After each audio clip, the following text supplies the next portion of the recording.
I had warned way back before last year's New York City election that if Zoran Mamdani was able to win, which obviously he did, that his playbook would be duplicated. I just didn't think it was going to get duplicated effectively in Utah.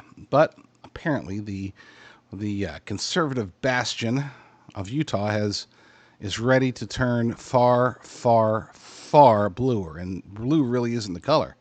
It really represents the red-green alliance. That is who Liban Mohamed answers to. He doesn't answer to the people of Utah or the people of Salt Lake City. He doesn't even answer really to the Democrat Party. He's going to answer to the people who are donating to him, the people that control him, his handlers, the globalists who are pushing this red-green alliance across the United States of America.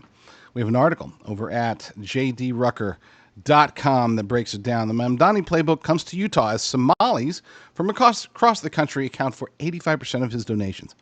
Let me stop right there. And I hate doing this, but I just want to make sure this doesn't get missed. 85% of his donations are coming from Somali or East African heritage people, Muslims. Around 85% of his donations have come from out of state. This guy has received donations, and you can't make this up. This is the truth. He's receiving large donations from places including Minneapolis daycare centers. Stop me if you think I'm wrong. I'm not. This is insane. According to the article, Liban Mohamed wants to represent Salt Lake City in Congress, but the people writing his checks mostly live nowhere near it. The 27-year-old Democrat, we'll call him a Muslim Marxist, because that's what he is, has built his campaign for Utah's redrawn 1st Congressional District on a familiar script, and the money behind it tells a story the campaign video does not. According to an analysis of his FEC filings by the Deseret News, roughly 85% of Mohammed's donors carry names of Somali or East African origin. They account for about 85% of the money he has raised, and an identical share of his donors live outside of the state of Utah entirely. That's who the Democrats are going to nominate. And if you think, oh, well, they'll lose in Utah in the general election, this redrawn 1st Congressional District is about plus 15 for the Democrats. So in other words, if he wins this primary, he's almost certainly going to Congress. Now, who's backing him? I'll give you one guess. Starts with an Elon, ends with an Omar. Yeah, that's right. Elon Omar from Minnesota is his biggest backer, and she's been promoting his campaign, his style. His playbook it's identical. It's identical to Mamdani's. I mean, just almost word for word. And as we said in the article itself, the model is borrowed almost note for note from New York City's socialist mayor Zoran Mamdani. Mohamed launched in January with a slickly produced video that has since drawn more than 2.3 million views. The same viral first strategy that turned an unknown into a national brand.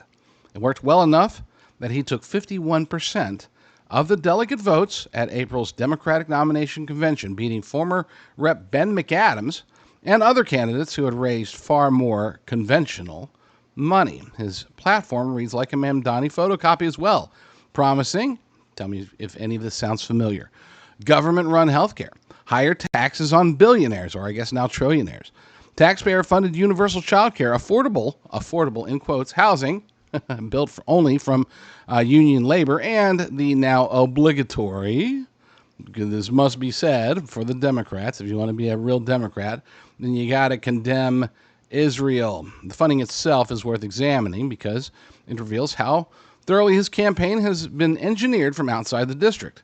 His donations include nearly $7,000 from 3 child care businesses, including, yes, High Hopes Childcare in Minneapolis. Go figure.